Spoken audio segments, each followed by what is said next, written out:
ESG is actually fully understanding all of the different aspects if they're materials, so material, environmental, social and governance aspects, and incorporating that into the investment process. Well, I think ESG certainly is not a slogan, it's not a fad.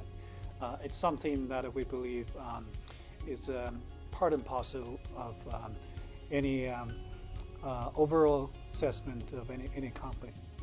I think an investor, depending on the time frame, obviously, should focus on these issues because they really impact the value of companies. Certainly from a governance perspective, ensuring that the appropriate management is in place, that they're incentivized appropriately, and that the checks and balances at the board level are in place to ensure that that happens is very important. One of the biggest issues that we have is that there's a lack of common terminology within the industry as a whole. So there's so many different terms flying about there. There's ESG, there's SRI, there's sustainability, and often when people talk about ESG, they think of it wrongly and they're actually talking about SRI, and they're two completely different things.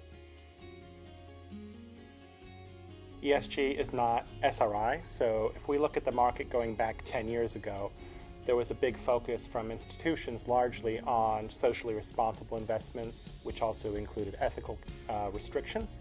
And I think it's evolved as investors really have seen the benefits of wider ESG integration. There is probably this perception in the marketplace that ESG is only for equity investors, not for fixed income investors.